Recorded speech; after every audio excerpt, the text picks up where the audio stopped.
ओम स्थापकाय च धर्मस्य सर्वधर्मस्वरूपिणे अवतारवरिष्ठाय रामकृष्णाय ते नमः। जननीं शारदां देवीं रामकृष्णं जगद्गुरुं पादपद्मे तयो श्रित्वा प्रणमामि मुहुर्मुहुः। नमः श्रीयतिराजाय विवेकानन्दसूरये सच्चित् सुखस्वरूपाय स्वामिने तापहारिणे।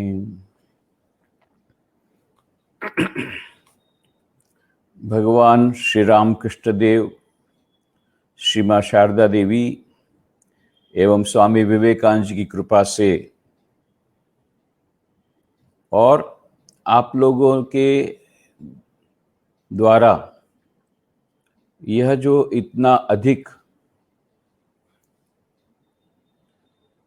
समय दिया जा रहा है, इन सब के फलस्वरूप हमारा यह सत्संग भली भांति चल रहा है और धीरे धीरे अधिक से अधिक लोग इसमें जुड़ रहे हैं।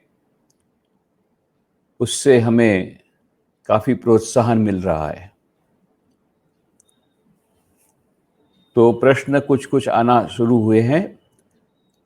तब तक में हम जो पहले के कुछ प्रश्न बाकी रह गए थे उन प्रश्नों का उत्तर दे देते हैं, फिर नए जो प्रश्न हैं उनको भी हम ले सकते हैं। तो प्रश्न है, how to get rid of attachment. How to get rid of attachment. आसक्ति से छुटकारा कैसे मिल सकता है? बहुत अच्छा प्रश्न है, बहुत महत्वपूर्ण प्रश्न है और हम सभी के लिए वह लागू पड़ता है ये प्रश्न, क्योंकि जितने भी लोग संसार में हैं वे कहीं न कहीं किसी भी न किसी प्रकार से आसक्ति आ ही जाती है। आसक्ति का नाम ही आसक्ति है मतलब कभी भी आ सकती है, किसी को भी आ सकती है, कहीं से भी आ सकती है, इसी का नाम आसक्ति है।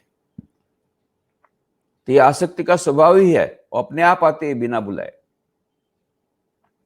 उससे छुटकारा मिलना बहुत कठिन है, बहुत कठिन। फिर भी सबसे पहली बात तो स्वामी विवेकानंद जी कहते हैं वर्क एंड इट्स सीक्रेट किताब में,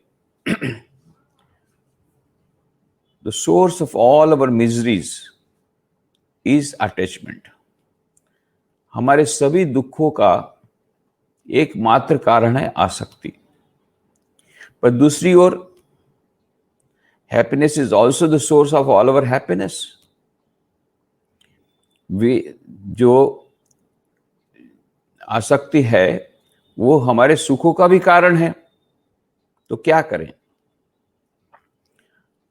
तो स्वामी विवेकानंद कहते हैं कि आसक्ति को छोड़ने का मतलब यह नहीं है कि हम दीवाल के समान हो जाएं और प्रेम करना बंद कर दें।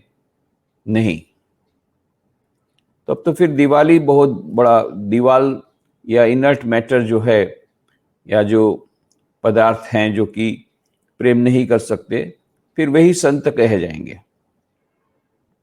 पर ऐसी बात नहीं है। तो बात यह है कि we do not want to be like walls. Walls do not have any attachment. So वो हमको इस प्रकार के बनना नहीं है। तो स्वामी विवेकानंद ने बहुत अच्छा उपाय बताया, बहुत सुंदर बात कही। We must have as much power of detachment as that of attachment. तो आसक्ति से ही हमें सब सुख मिलता है, तो बहुत अच्छा है आसक्ति हम रखें, परंतु simultaneously the power of detaching ourselves at will should be developed. साथ ही साथ हम उस आसक्ति से अपने आप को अलग कर सकें, अनासक्त हो सकें, इस प्रकार की शक्ति वो भी हमें उसका भी विकास करना पड़ेगा। तब जाकर के यह जो अटैचमेंट है, यह आसक्ति हमारे लिए दुखदायी नहीं होगी, और नहीं तो बड़ी दुखदायी होगी। क्योंकि ऐसा होता है कई बार कि आसक्ति आ गई, अब उस आसक्ति के कारण बहुत दुख झेलना पड़ रहा है, पर फिर भी हम आसक्ति छोड़ नहीं पाते हैं। बहुत ही करुण अवस्था हो जाती है।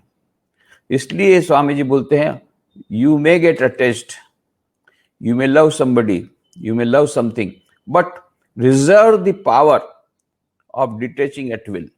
साथ साथ में उससे अनासक्त होने की जो सामर्थ्य है, शक्ति है, उसको भी अपने पास रखो। But it is a long process, 1-2 दिन की बात नहीं है। और सचमुच में that is the secret of life. भगवान श्री रामकृष्ण देव ने कहा कि जीवन का लक्ष्य है ईश्वर प्राप्ति। तब भक्तों ने कहा, तो क्या हमें ईश्वर प्राप्ति के लिए हिमालय जाना होगा, जंगल में जाना होगा? क्या हम संसार में रहते रहते, गृहस्थ आश्रम का पालन करते करते, क्या हम ईश्वर की प्राप्ति नहीं कर सकते हैं? श्री रामकृष्ण देव ने कहा, अवश्य कर सकते हैं। आप लोग अवश्य संसार में रहते रहते, संसार का सब कार्य करते करते, गृहस्थ आश्रम में रहते हुए भी आप अवश्य ईश्वर का दर्शन कर सकते हैं। पर बात एक है, यदि पानी में नाव रहेगी तो कोई हर्ज नहीं, पर यदि नाव में पानी आएगा तो नाव डूब जाएगी। तुम संसार में रहो, कोई बात नहीं, पर संसार तुम्हारे मन में न रहे, संसार तुम्हारे मन में आएगा तो तुम डूब जाओगे। तो संसार में रहो, पर अनासक्ति पूर्वक रहो, आसक्ति का त्याग करते हुए रहो। अनासक्ति पूर्वक यदि संसार करोगे तो संसार में फंसोगे नहीं, और संसार में रहते रहते ईश्वर की प्राप्ति होगी। तब संसार में अनासक्ति पूर्वक संसार में रहे, वो कैसे हो सकता है? How is it possible? कैसे संभव होगा? श्री रामकृष्ण देव ने बहुत ही सुंदर उदाहरण दिया। देखो, एक पैसे वाले की घर में बड़े घर की एक दासी, उसके समान रहो। बड़े घर की जो आया होती है काम वाली, तो बड़े घर की मतलब पैसे वालों की, तो जो पैसे वाली रहती है, वो जो सेठानी रहती है, वो तो कुछ काम कर नहीं सकती। तो इसके लिए वो आया जो है काम वाली, वो सब कुछ काम करती है घर का, घर को स्वच्छ रखना, पोता लगाना, कपड़े धोना, रसोई बनाना, यहाँ तक कि यह जो सेठानी है वो अपने बच्चे को भी संभाल नहीं सकती। तब ये बच्चे को भी यह नौकरानी संभालती है। ये बड़े घर की बात है, जो बहुत ज्यादा पैसे वाले उनके घर की बात है। तो और फिर यह जो बच्चा है वह आसक्त हो जाता है इस काम वाली में। मां से उतना आसक्त नहीं होता, क्योंकि सब काम तो यही कर रही है काम वाली। काम वाली बोलती है, बेटा हरी चल नहा ले, बेटा हरी चल स्कूल चल, बेटा हरी खा ले। वही हरी को खिलाती, वही स्कूल में ले जाती, वही नहलाती है। तो ऐसा करते करते हरी जो है बच्चा, जो सेठानी का बच्चा, वो इस कामवाली के साथ आसक्त हो जाता है। इधर यह जो कामवाली है, वो जब बोलती है बेटा हरी नहा ले, बेटा हरी खा ले, बेटा हरी स्कूल चल, तब वो मन में जानती है ये मेरा असली हरी नहीं है। मेरा असली हरी, मेरा असली बेटा, मेरा असली बच्चा, वह तो झोपड़ी में बैठ के रो रहा होगा। वो कभी भूलती नहीं है, वो कभी नहीं भूलती है। उसको एकदम क्लियर है कि ये मेरा बच्चा नहीं है। इसका मतलब क्या उसको प्रेम नहीं करती? अवश्य प्रेम करती है। क्या उसकी अच्छी तरह नहीं खिलाती? बहुत अच्छी तरह खिलाती है।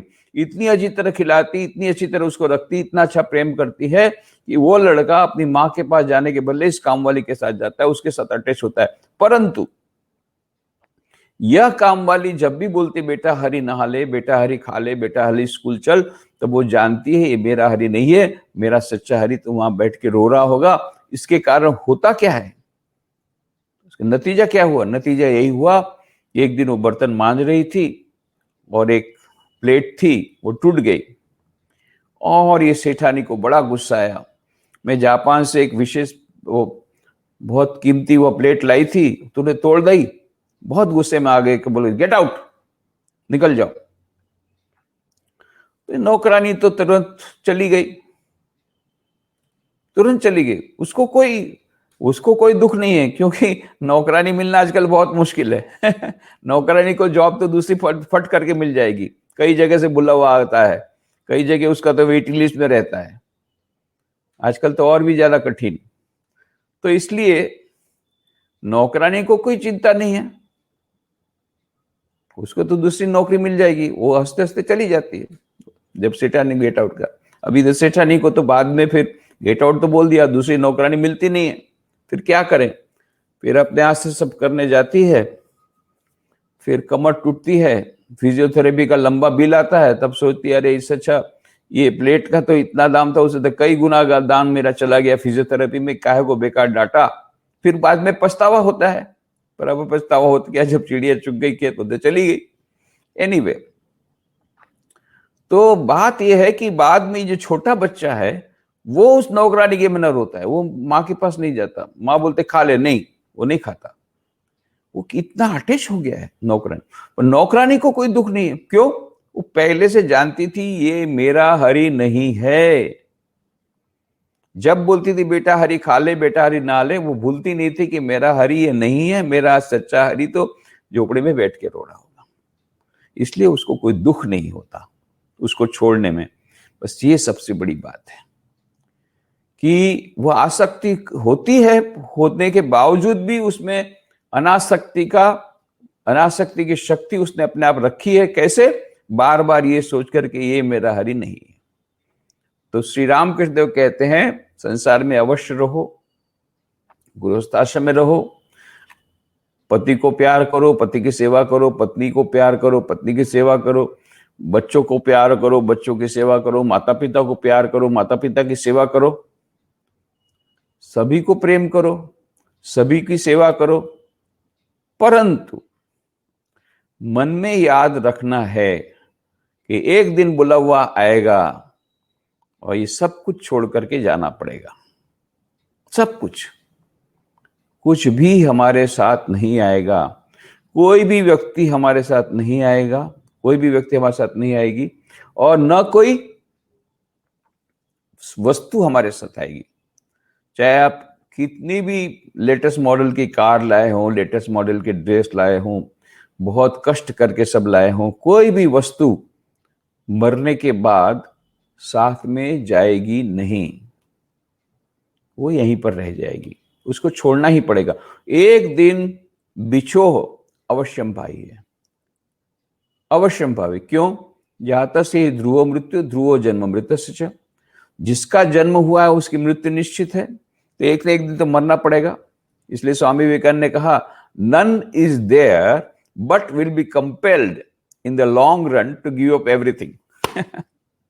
None is there but will be compelled in the long run to give up everything.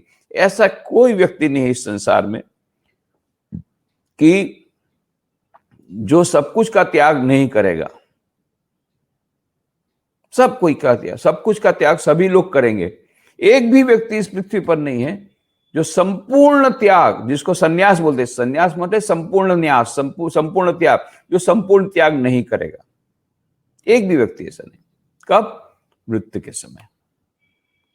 अब कोई मृत्यु के समय रोते रोते जाता है क्योंकि उसको छोड़ना अच्छा नहीं लगता, पर छोड़ना तो पड़ता ही है। और कोई हंसते हंसते जाता है क्यों, उसको पहले से मालूम एक दिन छोड़ना था, चलो छूट गया सब, तो उसके लिए वो तैयार था। दो बातन को भूल मत, जो चाहे कल्याण, नारायण मौत को दूजे श्री भगवान। ये दो वस्तुएं यदि हमेशा याद रहें कि एक मृत्यु और एक नारायण, यदि ये दो बातें हमको याद रहती हैं इनको ये याद रहती कि कभी भी it is the last day of your life, it may be, who knows, क्योंकि सबसे ज्यादा निश्चित कोई वस्तु है वह है मृत्यु, और सबसे ज्यादा अनिश्चित वस्तु क्या है? मृत्यु का समय। कोई नहीं जानता कब किसकी मृत्यु होगी। ऐसा कोई आवश्यक नहीं कि 70 साल की उम्र है एवरेज तो सभी लोग 70 साल तक जीवित रहेंगे। कोई 90 साल तक जीवित रहेगा, कोई 5 साल में भी मर सकता है, कुछ नहीं है, कभी भी मृत्यु आ सकती है। तो बात यह है कि यह मृत्यु जब कभी भी आ सकती है, ये चीज हमारे मन में रहेगी, हमको सब कुछ एक बार तो छोड़ना पड़ेगा। कई लोग बोलते हैं अरे आपने तो बहुत बड़े बहुत त्यागी। बोले क्या बात है कि आपने ये सब, हम बोला त्यागी तो सभी कोई है, हमने थोड़ा सा पहले छोड़ा, इतना ही है, बाकी तो सभी त्यागी है। मृत्यु के समय तो सभी त्याग करते हैं। यह है कि वो जबरदस्ती त्याग करते हैं, हमने पहले ही समझ लिया तो छोड़ना है तो चलो भाई थोड़ा जल्दी पहले ही छोड़ दिया, और कुछ नहीं। परंतु वस्तुओं को छोड़ना, ये वस्तुओं को छोड़ना, पदार्थों को छोड़ना, ये कोई बहुत बड़ी बात नहीं है। बात यह है अपने भीतर की जो मन की आसक्ति है उसको छोड़ना, और ये तभी होगा जब हमको पता रहेगा कि ये सब कुछ 2 दिनों का मामला है। 4 दिनों की चांदनी फिर अंधेरी रात, दुनिया रैन बसेरा बाबा, दुनिया रैन बसेरा। अभी एक रात के लिए आए हैं यहाँ पर, और उसी समय हम अटैच हो गए तो दुख तो सहन करना पड़ेगा, क्योंकि दूसरे दिन सुबह जाएंगे। अब रेलवे प्लेटफॉर्म पर उतरे, एक कप चाय पीने के लिए, बोले अभी मैं तो यही रहूंगा। अरे ट्रेन तो आगे जाएगी, आपका टिकट तो अभी आगे बहुत बढ़ना है, तो ट्रेन की जर्नी आगे है। ये तो आप चाय पीने के लिए आप उतर गए तो उतर गए, वहां पर अटैच हो गए तो मुश्किल है। तो इसीलिए मौन चलो निज निकेतने, संसार विदेशे विदेशीर भेषे, भ्रमो कैनो अकारणे। इतना सुंदर गीत श्री रामकृष्ण के साथ पहली बार मुलाकात हुई तो स्वामी विवेकानंद ने ये गीत गाया। बंगला में है गीत, मौन चलो निज निकेतने, मन चलो अपने खुद के घर में जाएं, निज निकेतन अपने स्वयं के घर में जाएं। मौन चलो निकेतन, जहां पर हम निवास करते हैं उसका नाम निकेतन। चलो मन हमारा जो खुद का जो निवास स्थान है वहां पर चले। मौन चलो निज निकेतने, संसार विदेशे विदेशीर भेषे, भ्रमो कैनो अकारणे। अरे ये संसार है, ये तो विदेश है, ये विदेश में तुम क्यों रह करके अकारण यहां पर घूम रहे हो? ये हमारी जगह नहीं है। यहां तो 2 दिनों के लिए हम पर्यटन के लिए आए थे, घूमने के लिए आए थे, बस चलो घूमना हो गया, वापस रिटर्न वीजा है। अमेरिका भी गए थे 15 दिन के लिए घूम करके, अभी वापस चलो रिटर्न फ्लाइट में। वहीं रह जाऊंगा ऐसा नहीं होगा, अमेरिकन गवर्नमेंट बोलेगी ऐसा नहीं रह सकते, आपको टूरिस्ट वीजा मिला था, आप वापस जाइए अभी। तो हम लोग को सबको टूरिस्ट वीजा मिला हुआ है इस संसार के लिए टेम्पररी टूरिस्ट वीजा। हम सोचते हैं हमको परमानेंट रेसिडेंसी मिल गया इस संसार में, हम छोड़ने वाले नहीं हैं। अरे तो सबको इसमें किसी की दादागिरी नहीं चलती है। પછી ઓચિંતા યમરાજના તેડા થશે, મોહ માયા તેજીને જવું પડશે, નહીં ચાલે તમારા તોફાન, जीवन थोड़ू રહ્યું, તમે ભાવે ભજી લ્યો ભગવાન, जीवन थोड़ू રહ્યું। बहुत सुंदर भजन है कि भाई अच्छी तरह से भगवान का भजन कर लो। कब? तुरंत। પછી ઓચિંતા યમરાજના તેડા થશે, मोह माया तेजीने जવું પડશે। अचानक यमराज का बुलावा आएगा और मोह माया छोड़ करके सब जाना पड़ेगा, ये सब आसक्ति का केंद्र छोड़ करके जाना पड़ेगा। नहीं चाले तुम्हारा तूफान, उस समय तुम बहुत तूफान करोगे, नहीं नहीं नहीं, बोले हाँ दादागिरी नहीं चलेगी, नहीं हम नहीं जाएंगे, हमको नहीं जाना। वो यमराज के दूत आएंगे, जबरदस्ती आपको ले जाएंगे। પછી ઓચિંતા યમરાજના તેડા થશે, નહીં ચાલે તમારા તોફાન, जीवन थोड़ू રહ્યું, તમે ભાવે ભજી લ્યો ભગવાન, जीवन थोड़ू રહ્યું। बहुत सुंदर भजन है। तो ये बात है कि हम जब तक यहाँ पर पृथ्वी लोक पर हैं, हमें यह सोचना है ये हमारा घर नहीं है, हम टूरिस्ट वीजा पर हैं और हमें किसी भी क्षण वापस लौटना पड़ेगा। ऐसा भी नहीं है कि कोई डेफिनेट वीजा है 6 महीने का, ये 2 महीने का, अनसर्टेन है। किसी भी क्षण हमारा वीजा एक्सपायर हो जाएगा और हमको वापस लौटना ही पड़ेगा। There is no other alternative, और सब कुछ छोड़ करके जाना पड़ेगा, कुछ भी हमारे साथ नहीं जाएगा। बहुत पेनफुल होगा यदि हमारी आसक्ति रही किसी व्यक्ति में या किसी वस्तु में, तो छोड़ते समय बहुत ही दुख होगा। पर यदि पहले से, श्री रामकृष्ण कहते हैं कि सबको प्यार करो, पर मन में समझ करके रखो कि ये सब टेम्परेरी है, एक दिन बुलावा आएगा तो हमारे अपने तो ईश्वर हैं, उस ईश्वर के पास जाना है, उस ईश्वर से सच्चा प्रेम करना है। इसका मतलब यहाँ पर नकली प्रेम करना ऐसा नहीं है, पर यहाँ प्रेम करने के बावजूद भी यह सोच करके रखना है कि यह एक बार छोड़ना पड़ेगा।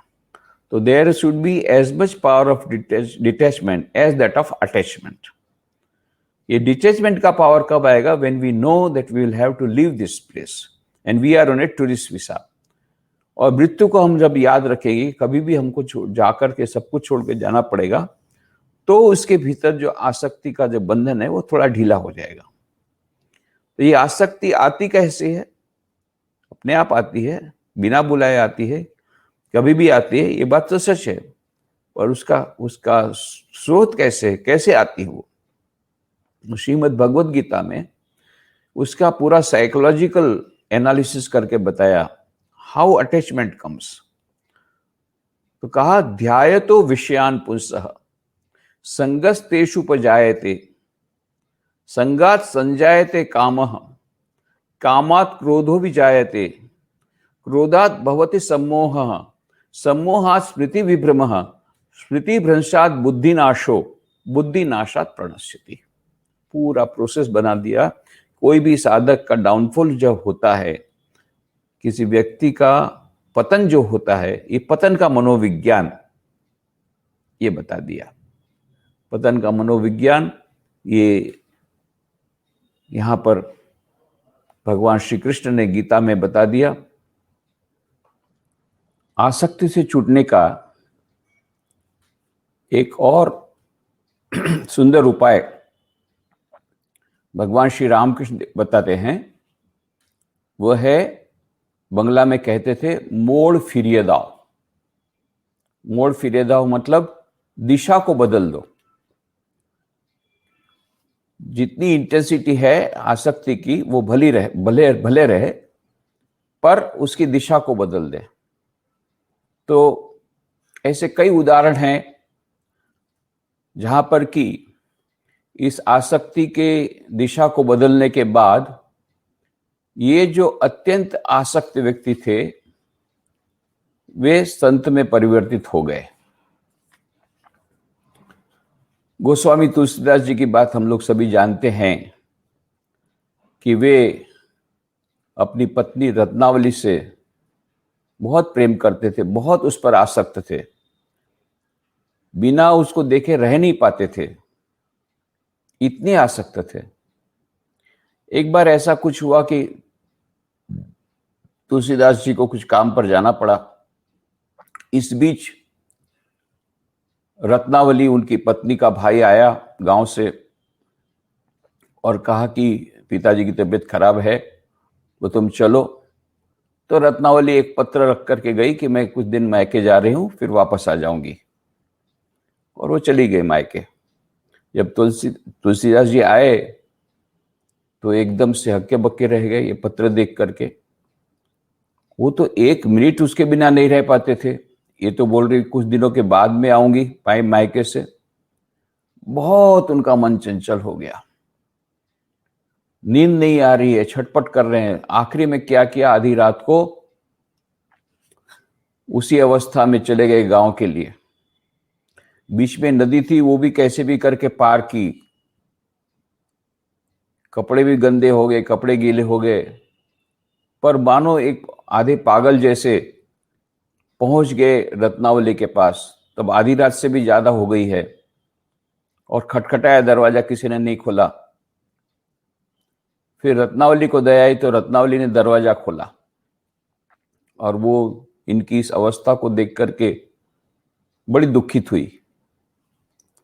और फिर उसने व्यंग्य का बाण कसा, व्यंग्य का बाण ऐसा छोड़ा, वो सीधा तुलसीदास जी के मर्म स्थान पर गया, हृदय में गया, और वे इतने आहत हुए कि बाद में फिर उनका पूरा जीवन में परिवर्तन हो गया।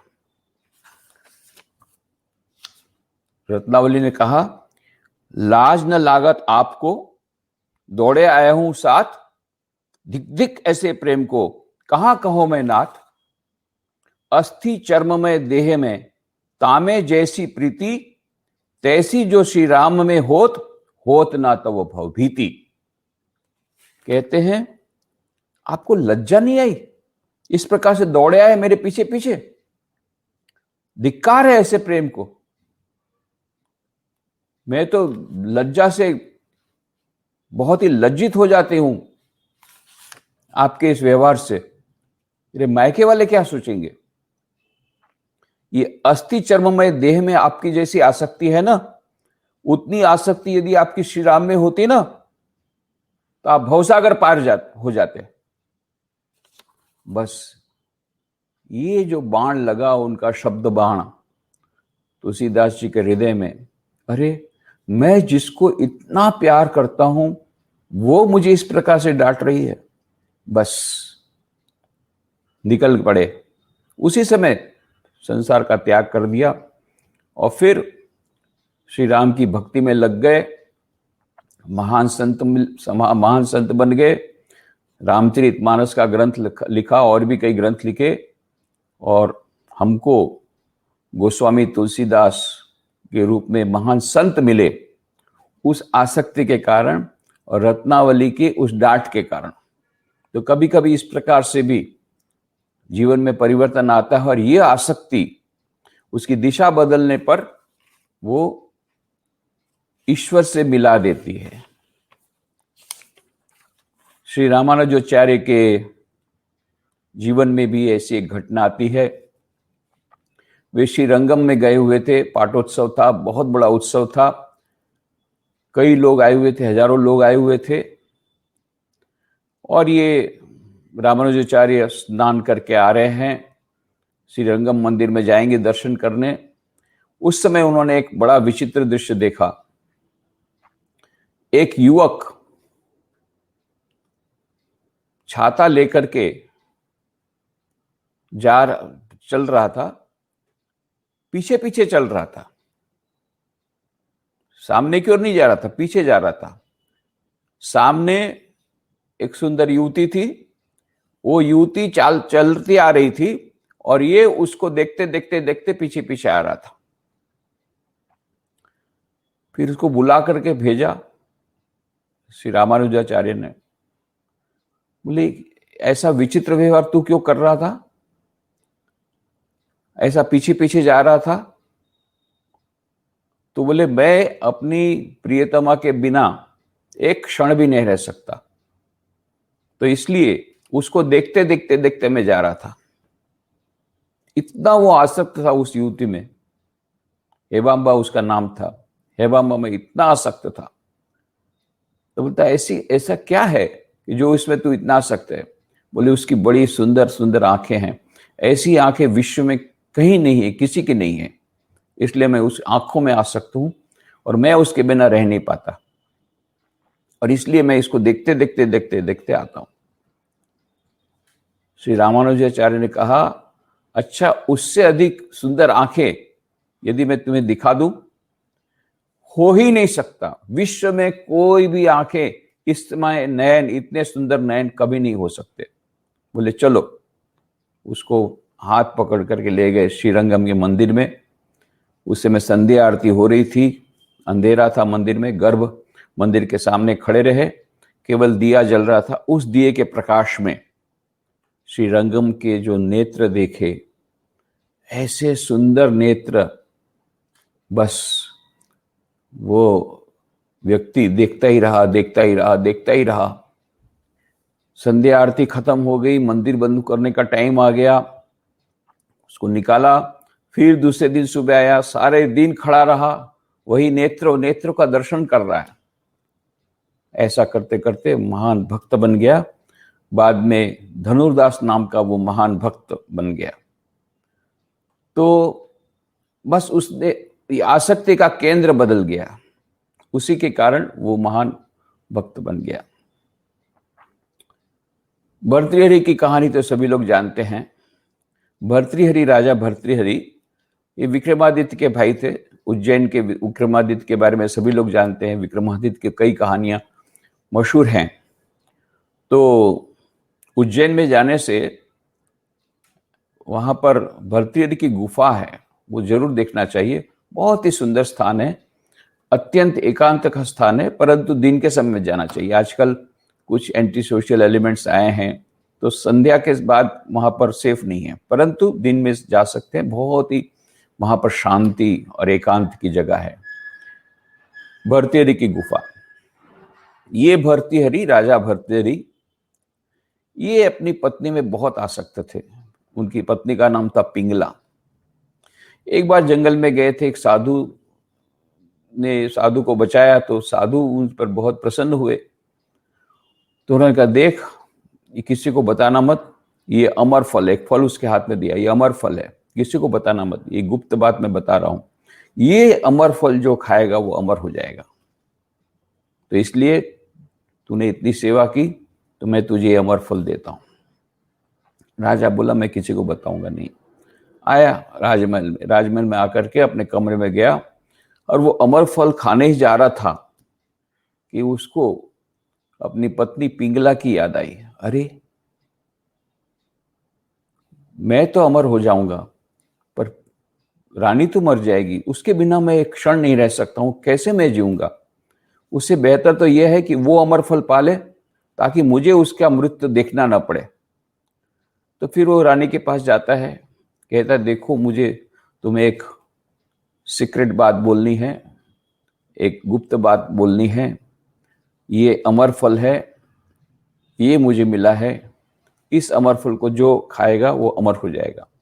तो मैं चाहता हूं कि तुम इस फल को खाओ, क्योंकि मैं तुम्हारा विरह सहन नहीं कर पाऊंगा। तो रानी अमर फल ले लेती है, अपने कमरे में जाती है, और अमर फल खाने जा रही थी, उसको याद आती है अश्वपाल की। वो अश्वपाल में आसक्त थी। बाहर से तो ऐसा बताती थी मानो वो भर्तृहरि को प्रेम करती है, पर भीतर ही भीतर उसकी पूरी आसक्ति अश्वपाल में थी। तो वो सोचती है कि मैं अमर हो जाऊंगी, पर अश्वपाल के बिना मैं कैसे रह पाऊंगी। तो वो अश्वपाल को बुलाती है, कहती है, बहुत ही गुप्त बात मैं बता रही हूँ, सीक्रेट बता रही हूँ, किसी को बताना मत। ये अमर फल है, ये जो खाएगा वो अमर हो जाएगा। तो मैं तो तुम्हारे बिना एक क्षण नहीं रह सकती, तो ऐसा करो, तुम इस अमर फल को खा लो, ताकि मुझे तुम्हारा विरह सहन न करना पड़े। तब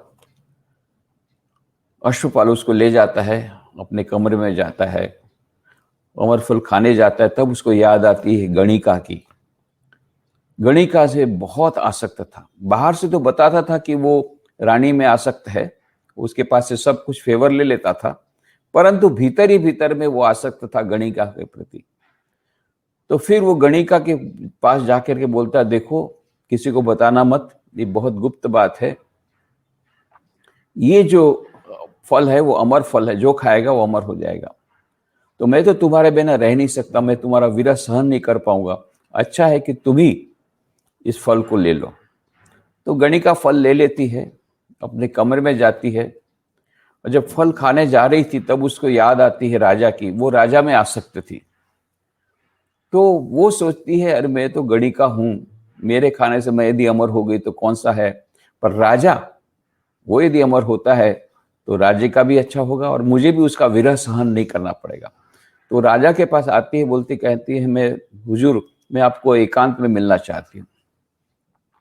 फिर कहते, मैं आपको एक गुप्त बात बताना चाहती हूँ। अब फिर वो फल कहती है, बोले, ये अमर फल है, ये फल जो खाएगा वो अमर हो जाएगा। तो मेरी इच्छा है कि आप ये फल खा लें, क्योंकि मैं आपके विरह में नहीं रह सकूंगी।